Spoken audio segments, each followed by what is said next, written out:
couldn't tell that. Don't you dare. Do you not have enough votes? That's our secret. Okay. Have some anytime I can. Good afternoon. Come on in.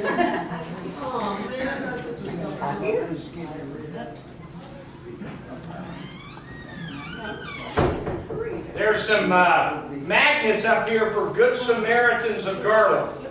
I have no idea what that is. So, well, good afternoon, everybody. Good afternoon. All right, there were 11 points. By the way, anybody new? My name is Randy Mayeux. We talk about whatever is in the news. There were 11.4 million NCAA college basketball brackets filled in and submitted to the ESPN Bracket Challenge. 11.4 million.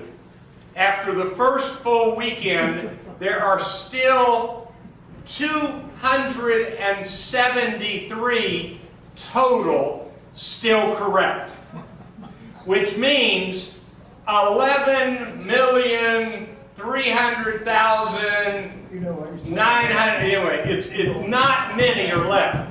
And some mathematician figured out the odds of picking all of the winners. And he said, now listen to this.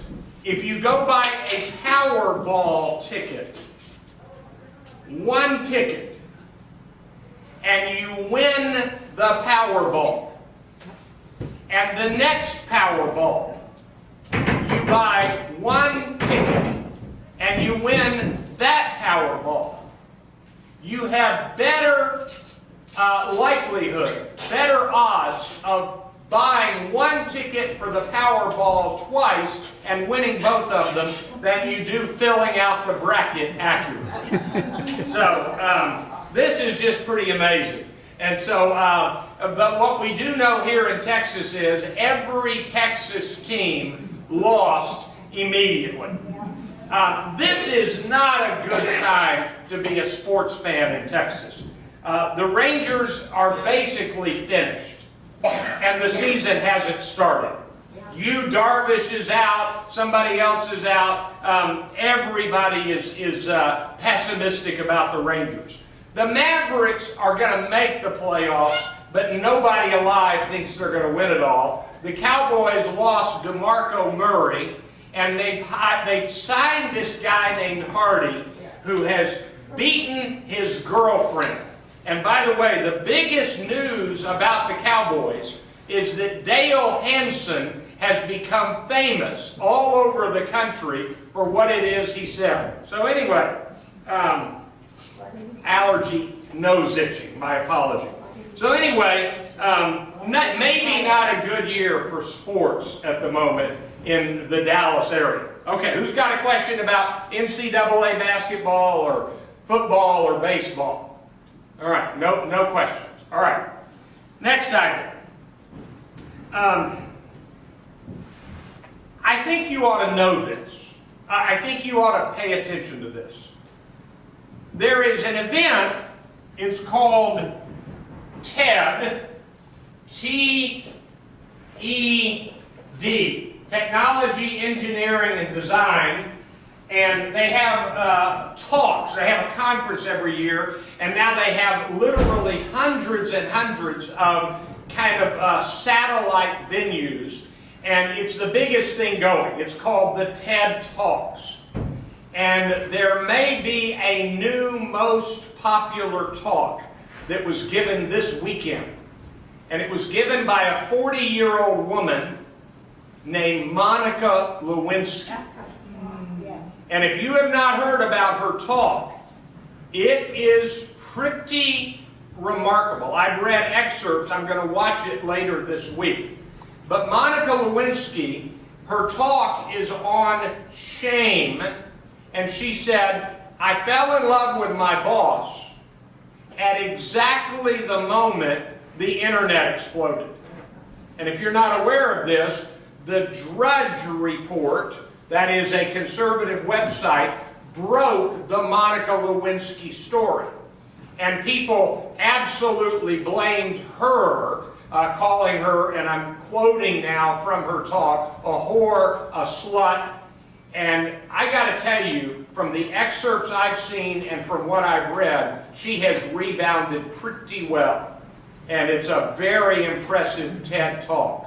So you just pay attention. You're going to hear something about Monica Lewinsky and her TED Talk. Although I will tell you that the headline today on one of the news sites I saw was TED Talks, and it was about Ted Cruz. So that tells you how popular TED Talks are, because they took the idea of a TED Talk and they used that to launch Ted Cruz's announcement for president. All right, so there's that item. I don't have anything else to say about Monica Lewinsky. I mean, if you think that she was a terrible person, she's not the first young woman to fall in love with her boss. If you think her boss was a terrible person and what he did was terrible, he's not the first boss to have an affair with a young woman. Yes. It takes two to tango. It does take two to tango. That's right. On the other hand, there is no defense for a man his age to have an affair with that young an intern. I do not defend him. But what I do say is that if you want to compare presidents, we can start with Thomas Jefferson fathering children from slave women. We can go to Franklin Roosevelt and Dwight Eisenhower and their affairs. And there is even a rumor that John Kennedy played around once. Once an hour. So, anyway, it is equal opportunity sinfulness, because you've had Republican presidents and Democratic presidents with mistresses. So, okay, come on in. Now, I owe you, yes, sir. I have a question for you. All right. Would you comment about open carry and universities? Yeah, that was next. And professors? Yeah, that was next. Okay. But before I do that, I want to point to you and say I owe you an apology. I had missed a news item that you brought up last week, and I didn't know it was in the news that day. It's my fault. So you were right. There is new accusation of waste at Medicare. So you were right about that. And it's bad waste at Medicare. It's not the first ever waste at Medicare, but you were exactly right. It's gotten worse than it was. And so I'm glad you brought it up, and I apologize I had missed that. So my apology. What he was referring to is that last week the Texas State Senate passed this law. If a person has what they call a conceal and carry license, let me explain what that means. If I have a conceal and carry license, which I don't, I can have a gun that is not in open sight. It is inside a pocket, it is under my garments, it is in a bag. For a woman, it's in her purse. That's different than open carry, which means I can wear, like in the Old West, a holster with a gun out. That's open carry. There are some people who want us to have statewide open carry.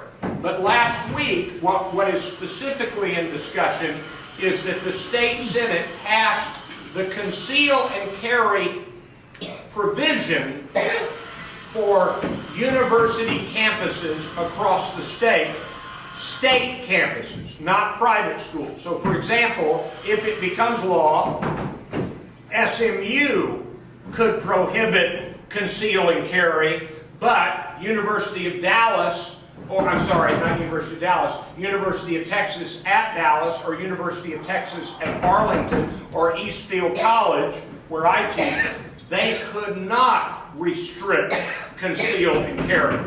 In order to have a conceal and carry license, you must be 20 years old, and you have to go through some certification and some training. And if you have certain things in your background, you're not allowed to get this license. So basically, by the way, we're competing with a new roof here going up. So basically, conceal and carry means if you aren't a felon, if you don't have anything really bad, you can get a license to carry a gun if you're 21 years old or over. So that means that if it becomes law, any college student age 21 or over with a conceal and carry license can bring a gun onto campus into my classroom. This week, supposedly, the Texas State House will vote on it, and from every indication they will pass it, and then Greg Abbott will sign it into law, and from every indication Greg Abbott will sign it into law. It will be the law of the state. How do I feel about it? I think it's terrible. I think it's ghastly. I think it's frightening. And I'm not unique in that. Basically, every college president in the state wrote letters to the state legislature saying, do not pass this. And plenty of people have observed, how can they pass this for state universities and not mandate it for private colleges like SMU and Abilene Christian and University of Dallas? But as I have said to anybody who will listen, is there anybody in this room who is surprised that this Republican top-heavy state legislature would pass this law? And the answer is no. This is the way they feel. This is exactly what you would expect from a Republican top-heavy state legislature in Texas. And so I'm not surprised at this. I'm not, let me think how to say this. I'm not really mad about it because it's what I expected from this legislature. But do I like it? I do not. And I was in a meeting of speech teachers last Saturday. There were 9 teachers in the room, and number one, I was the only one in the room who knew where the law stood. So in other words, they didn't know that it had been voted on by one of the 2 houses of the state legislature. And number 2, they thought it was really just only at the debate stage, if that. And number 2, nobody in the room likes the idea. Nobody. Here's my problem specifically. Well, you can't really tell. If you walk into a modern classroom at a university, let me tell you that every student has a backpack on the floor. I mean, you've got to negotiate around the backpacks to walk up and down an aisle. I'm not making this up. That's where the guns will be carried. And so imagine somebody puts a backpack down, there's a gun in there, and somebody reaches around during class and pulls the backpack and opens it and takes the gun. I think it's an extremely vulnerable problem for a college classroom to have a container, a backpack, with a gun in it. So that's my problem with it. We've got a former high school principal here. Would you have liked to have had 17-year-olds with guns in school? You see me shaking my head, no.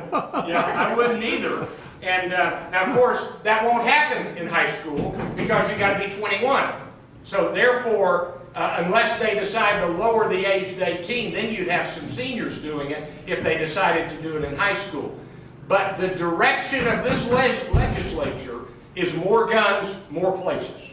There's no doubt about that. Yes? If it passes, and it looks certainly like it will, Yes. would you then consider your stand as to whether to arm yourself when you teach? No, I just won't do that. Okay. I can't imagine me choosing to carry a gun. I just can't Even imagine. though you're going to be standing down 100 Yeah, guys. I'm just not going to do it. Yeah, but that's a legitimate question.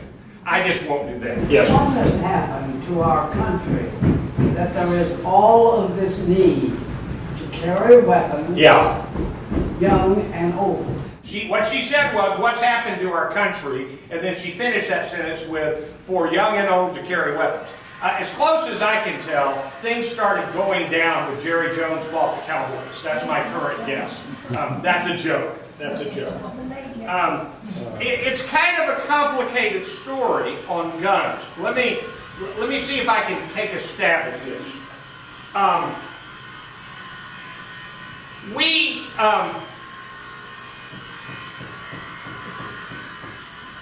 There is nothing like, and this is pretty true, there is nothing like the National Rifle Association.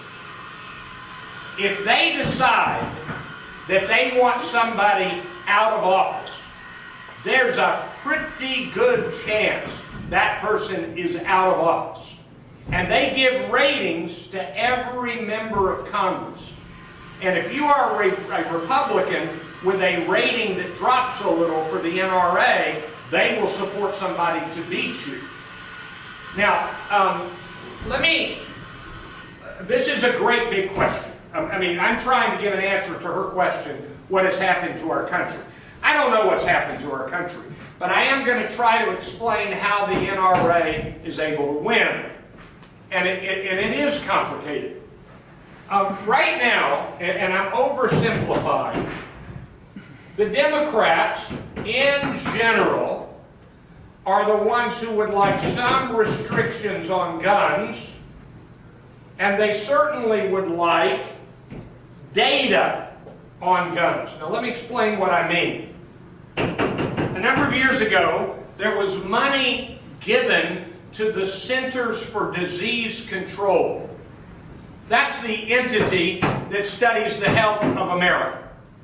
And in their study, they were studying the number of people in America who die from gunshot. So they die from suicide, they die from being shot. Whenever they go to a hospital, the CDC had money to collect the statistics about gun deaths. The NRA, which is definitely more supportive of Republicans, there are Democrats who are members of the NRA in good standing, but in general, the NRA and the Republicans are more closely aligned. The NRA fights like tooth and nail every restriction. They don't want any restriction. I'll tell you one that just recently happened. There is a certain kind of bullet that can pierce what we used to call in old-fashioned terms bulletproof vests. It's armor-piercing bullets. And there's a certain kind of bullet that can pierce armor-proof vests. And some state legislatures and some national politicians wanted these bullets to be outlawed. It never came to a vote. It was withdrawn because the NRA made it clear that any member of Congress who voted to restrict those bullets, they would oppose them in the next election. That's a death sentence for Republicans. And so they did that. And a number of years ago, they successfully got the Congress to remove all money from the CDC just to collect the data about gun deaths, etc. So now the CDC collects no data. The people who tell you this is how many gun deaths there are, let me tell you how they do it. They Google newspaper articles and they add it up, but it's not precise. So the NRA is extraordinarily effective in applying political pressure and lobbying, and that's what's happened on the gun issue. Now, I'm oversimplifying a little, but let's take out guns from this, and let me tell you another piece of this puzzle.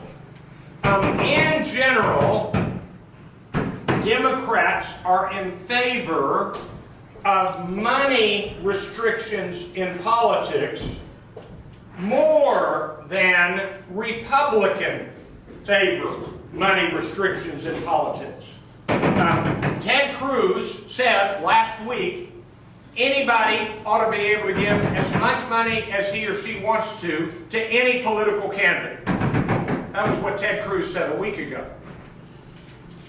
To me, I think there ought to be restrictions, but I absolutely think this, that every dollar given to politics ought to be named. In other words, Warren Buffett gave $50,000 to such and such. I think we ought to know that Warren Buffett gave the money. And what's happened is if you give money to an actual candidate for president, your name is known. You can search that. I can search right now, if I knew your first and last name, I can see if you've given money to a political candidate. But what happens is people set up political action committees and then unofficial political groups, we'll just call these PGs, political groups, and they set them up and they put on commercials and they put up websites, and people give money to these and they can do it anonymously. They don't have to tell who they gave it to. And in general, Democrats say any money put into politics should be identified by name. Ted Cruz actually used this phrase. He said, money in politics is simply free speech. Okay, I believe in free speech. I believe I ought to stand up on a soapbox and say to you, vote for so-and-so. But if I'm standing on a soapbox, guess what you can tell about me? My name. When I can give money to this group who gives to this group who gives to this group, and I can stay anonymous, it's not free speech, it's hidden speech. And I think hidden speech is bad, but Republicans, Newt Gingrich, Ted Cruz, let me rephrase, I don't remember for Gingrich for sure, but Ted Cruz and others are absolutely in favor of anonymous freedom of giving. And I think that's a problem. So even though I would prefer restrictions, I especially want people who give money to be identified as the people who give money. So that's kind of interesting. So that's my quick overview on my answer to your question, what's happened in this country. That's why it's easier to say, let's blame it on Jerry Jones. So, all right, any other questions about any of that? Yes, ma'am. Well, I'm a Republican. Yes? And I am for, I'm not for open gun carrying. Good, good. But, and my daughter, my granddaughter, she's taken the classes and everything, and she carries a gun. Yeah. And it just horrifies me to know that my granddaughter is carrying a gun when she travels from downtown. Yeah. And she says she does it for safety. Yeah. But, and there have been many, or there have been acts of violence on the trains and on campuses. That's right. Now, is part of that, this legislation, due to the fact there's been so much violence on campuses and traveling? You're asking a big question. That is what they would argue. They would argue that. But here is a simpler term. I've told you this before. The Republicans are much better than Democrats at winning political battles below the presidential race. When you get to the presidential race, Democrats are doing okay. But when you get to the state houses, etc., Republicans are better. There are national Republican conservative think tanks.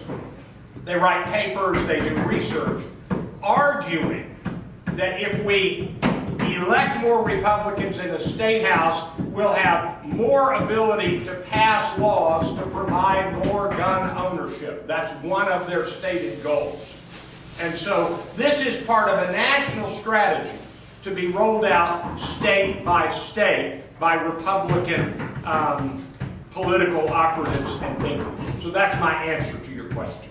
Now, you didn't ask this. I come and try to do current events, and I never hide my opinion, but I don't get too strongly opinionated, even though you may think I do. But I'm going to give you a strong opinion right now. I am in agreement with the problem worry of people who say, let's carry more guns. Their worry is, how do we stay safer in a dangerous world? I agree with that problem. My answer is, far fewer guns, not more guns. My answer is, we need fewer guns. And when people say, but if you outlaw guns, only outlaws will have guns, my answer is yes, that's true, for about 15 years. But after about 15 years, you're collecting guns when you arrest people, you're destroying guns, and now you have a total drop in gun deaths overall. 10 times as many people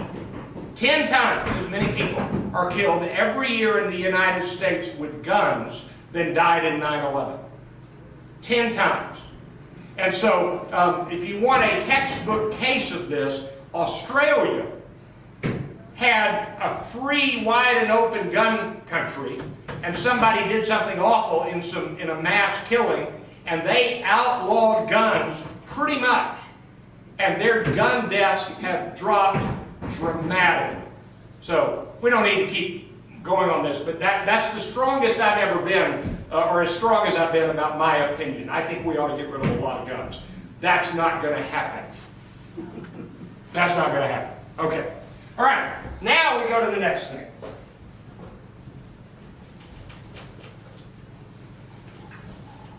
Now, I'm going to tell you something that you know, but I kind of keep reading new stuff about it. So here it is.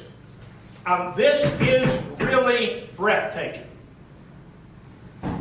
They have now built 10 houses for $5,000 each. Now, these are kind of modest houses. These are the first ones that have been built. They have been built faster than any other kind of construction could have built them. They are simple houses. You're not going to look like a mansion with it, but they built 10 houses for $5,000 each, and it's just getting started. So now you're wondering, hey Randy, how did they build these houses? Are you ready? This is breathtaking. With a 3D printer. They printed the houses. Now I'm not a techie, but let's pretend that we're trying to build this wall with a 3D printer. You've heard of inkjet printers and laser printers. An inkjet printer runs a nozzle over a piece of paper back and forth until it gives you enough ink to have an image. It's multiple layers, even though they're very tiny. You can't tell that it's multiple layers. It's very tiny, multiple layers, until you have ink text on a piece of paper, or a photograph, an image. All right. A 3D printer, if you watched it work, at first you wouldn't see a house going up. It'd be one layer and then another layer and then another layer, but the material is hard plastic, or sometimes now they're even using it on metal. And so you're ending up building one layer at a time. So if you go have a cup of coffee and come back, it's going to go from no wall built to this much wall built. And then in the course of a few days, you've got a house built. And they're able to build an entire house for $5,000. Holy mackerel. And then, have any of you ever bought a bottle of water? Now, you realize, don't you, that if your parents had said, someday people will be buying bottles of water, you would have said, that's ridiculous. But if you don't know this, about 95% of the cost of a bottle of water is the bottle. The water's not very much. Well, get ready for this. They have now invented, and I'm just going to use my term, and there's a fancier term for this, a glob of stuff that holds water. And you just put it in your mouth and it dissolves and you get water. And now you don't have a bottle to throw away, and the glob of stuff is dramatically less expensive than the bottle. I'm just telling you, you know, when you consider all the ways the world has changed in your lifetime, you are old enough to remember turning on a car radio that had to warm up. Remember that? You remember turning a television on that had to warm up with tubes. You remember turning a radio on at home that had to warm up. You remember driving a car with a stick shift. I don't know if anybody has any stick shifts anymore. If you were to kind of think about the changes that have come in your lifetime, and by the way, if you want to know the two greatest inventions in your lifetime, I've got it. Are you ready? Here they are. The remote control for the television and the cup holder for the automobile. Those are the two greatest inventions in the history of the world. I'm being silly. Yes? Have you heard about the powdered alcohol? Yeah. Powdered alcohol. I have heard about the powdered alcohol. And you know, it's going to catch on. So anyway, if you put all that together, what I'm really trying to say is, we ain't seen nothing yet. We're going to have 3D houses. We're going to have cars driven on garbage. I mean, we're a ways away from that, but it's coming. So it's just pretty amazing. Okay, all of that is kind of intro to the serious stuff. So here we go. Now, this is pretty interesting. If you are a Republican, you say the following things. Obama is selling out Israel. Obama is soft on Iran. Obama is not a strong leader. So that's the argument of the Republicans. If you're a Democrat, and by the way, not all Democrats agree, but if you're a Democrat, you say Obama has been lied to by Benjamin Netanyahu. So I think we ought to at least ask this question. Has Netanyahu told the truth about his views? So let me just give you the chronology. Are you ready? The Benjamin Netanyahu, up until 3 weeks ago, 2 weeks ago, was on record as being in favor of two states, Israel and Palestine. Now, the two-state solution is one that was embraced by George W. Bush, the Clintons at some point, Barack Obama, and many others, and Benjamin Netanyahu. Now, let me talk about the two-state solution. But it's not in dispute that Netanyahu was in favor of it by his spoken and written words. There's no doubt about it. It's not in dispute. But let me talk about it. Here's the problem with the two-state solution. If you're Israeli, you say the Palestinians do not acknowledge your right to exist as a country. And they don't. They don't. And therefore, how can we let them be a state right next to us, ready to attack us? The Palestinians say, you're treating us like, I'm using my language, the blacks were treated in South Africa with apartheid. And they're right. I mean, if you know anything about the Palestinian territories, they're not allowed free access back and forth. The domestic product per person. It's been a while since I've looked at this, so I'm going to be off a little bit. But it was somewhere around $43,000 per year for the Israelis and $12,000 per year for the Palestinians. It was dramatically less. Wasn't a little bit less. It was dramatically less. Now, if you go back further, the world community, Great Britain, the United States, others in the world, said in the late 1940s, we will never again let somebody wipe out an entire people like Hitler tried to wipe out the Jews.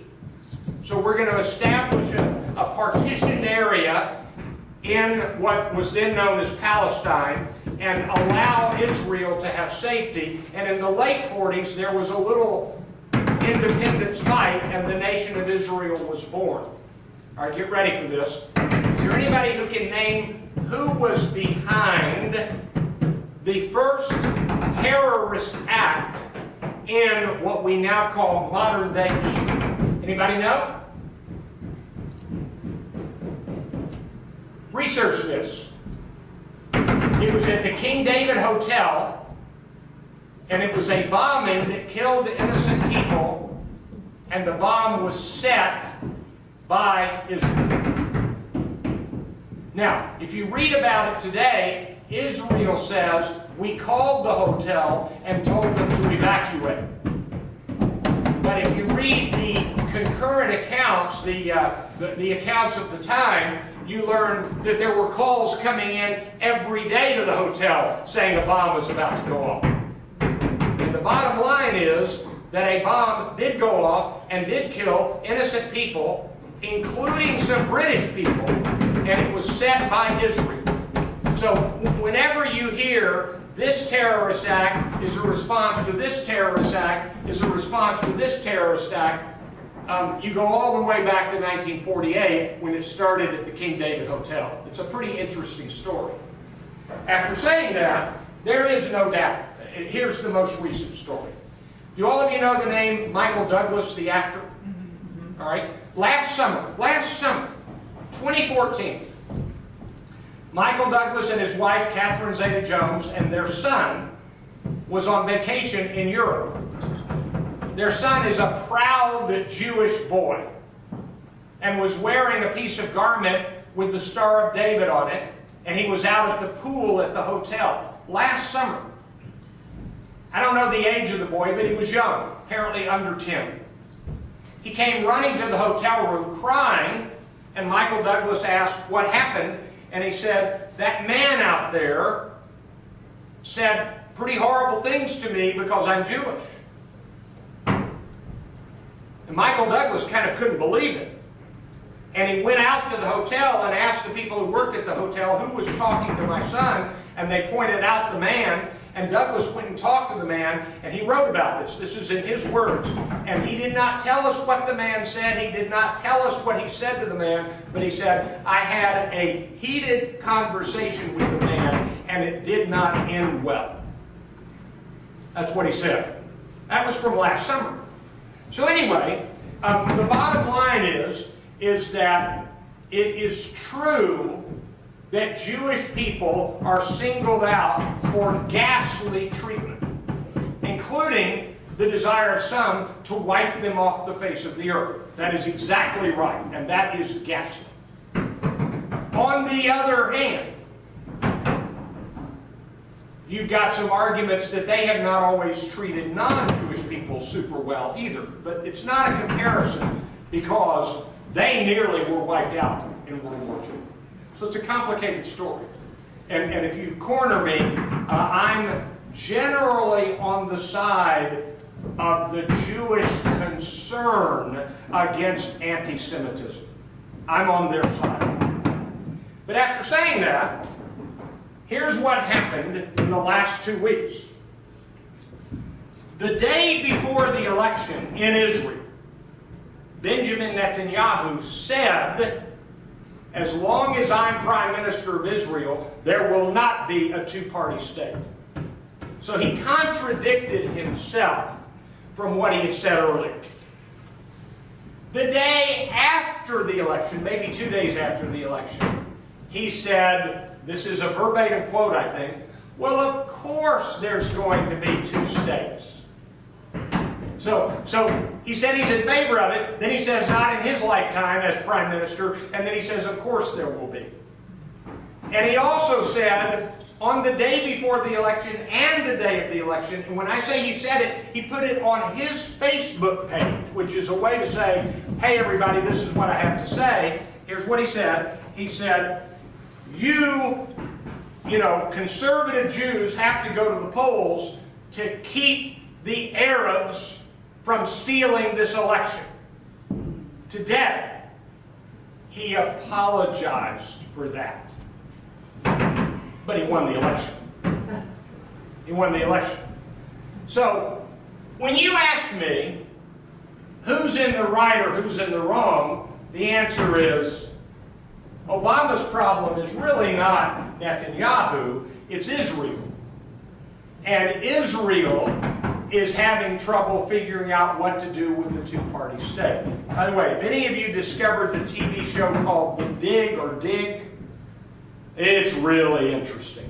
It's on USA Network. It's in its 4th week. It is fascinating. It's about a modern-day plot in Israel.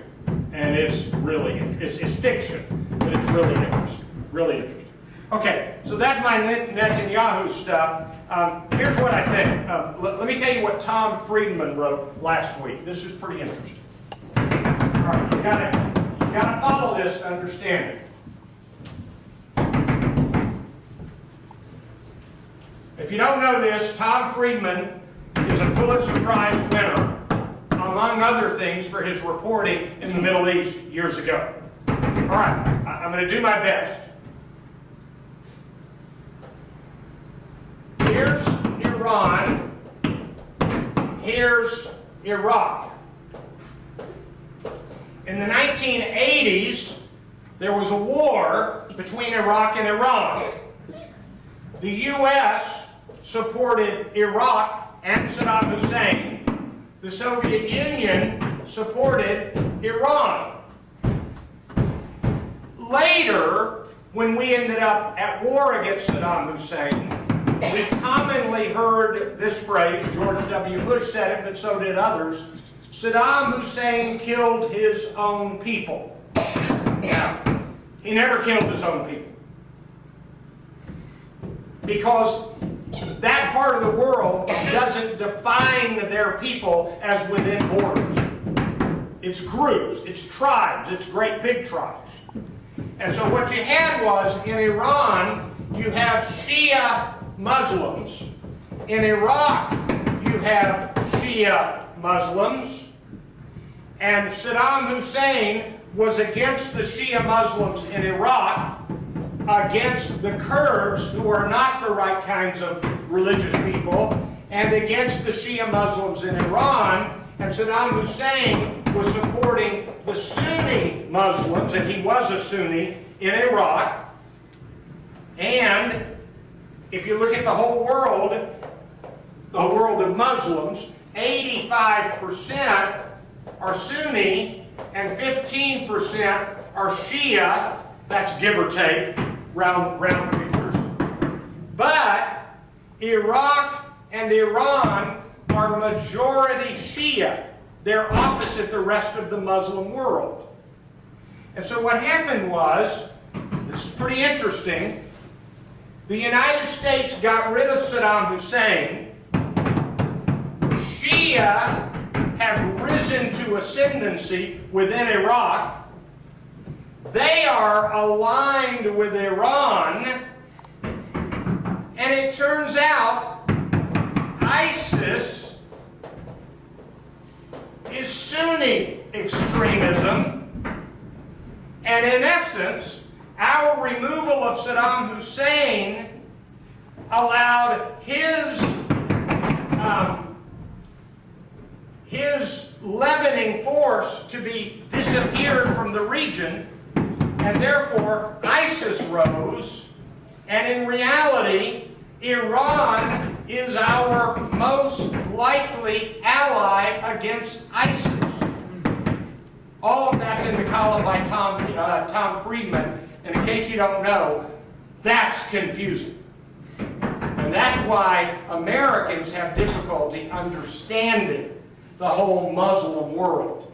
I did a book review last week on 4 Muslim world books, The Looming Tower and Inside the Kingdom and Hatred's Kingdom, and the first book by Friedman, From Beirut to Jerusalem, I think. It's been a while. So anyway, I pulled parts of all 4 of those books. And I started by saying this. This is fun. Does anybody in here know what? I think I can name them all. Woody Hayes, Bob Hope, Buster Douglas, and Jack Nicklaus all have in common. Anybody? Athletes? They all were given the rare privilege of dotting the I at halftime with the Ohio State University band. Normally the I is dotted by band members, but those 4 got to dot the I. They all had Ohio State connections. And I told that story and I said, none of us can understand that. We don't get why that's a big deal. You have to be Ohio State blood to understand why that's a big deal. I said, I'm only book learned about Islam. I don't begin to understand it. Don't begin to understand it. Okay, so there's that. All right, we're about out of time. Let me just quickly go to the last thing. Here's what you want to know. Randy, can Ted Cruz win the Republican nomination and win the presidency? Yeah, he can win the nomination. I don't think he can win the presidency. I could be wrong about that. But I have said in this room for a long time that Ted Cruz is the one that is most likely to get the nomination. And now that Jeb Bush is in it, I'm telling you, Ted Cruz is a much, much, much better speaker than Jeb Bush. Much better. How you like his voice? There's nothing I like about Ted Cruz, but I'm acknowledging that he's a good speaker. And his voice is what you said? Yeah. It's a booming voice. It's an assertive, confident voice. Sounds like a loudmouth female to me. He sounds loudmouth. That's right. He does sound loudmouth. He's like Chris Christie, who sounds loudmouth. He doesn't come across with any hint of humility. But it doesn't matter, because at the moment, basically the Republicans are divided between the Tea Party Republicans and the moderate Republicans, and the Tea Party Republicans are much more energized. Let me tell you the headline today about Ted Cruz's speech. This is funny. You understand, don't you, that Ronald Reagan and George W. Bush spoke with a teleprompter. And so whenever you hear that Obama has to have his teleprompter, well, so did Reagan and so did Bush. But the headline today on one of the sites is, Ted Cruz gives his speech without a teleprompter, as though somehow that makes him better than Barack Obama or any of the other candidates. It doesn't. It doesn't. By the way, the very best speeches, pretty much since John Kennedy, and you can even make some case in Kennedy, but certainly since John Kennedy, the very best speeches have all been written by somebody else. Peggy Noonan was the great speechwriter for Reagan and then the first President Bush. And so it doesn't matter that he speaks with a teleprompter or not, but they're so proud, they, the backers of Ted Cruz, that he spoke without a teleprompter. So I'll just give you a little tidbit about Ted Cruz on the side today. This is coming out today. It's not a disqualifier, but it reveals something about him. If you go to law school, it's important that you study with people. You can't do all your study by yourself. Ted Cruz, when he was at Harvard Law School, refused to study with law students who had not gone to the top tier Ivy League universities for their undergraduate. He was only willing to have a study group with students who went to the top tier in their undergraduate. I call that arrogant. That's what I call it. But we'll see. Okay, you put all that together, and I end with this. Let me think if I'm forgetting the one thing I want. Let me think here. It was something I was thinking of on the way over. Nah, that's it. We're not having reading group this week. I've got to speak somewhere this week. I'll see you next Monday. I don't know if I'm on the calendar, but I put it down in my calendar. I'll be here next Monday, the 5th Monday of March, for current events. I'll see you then. Thank you. Bye-bye.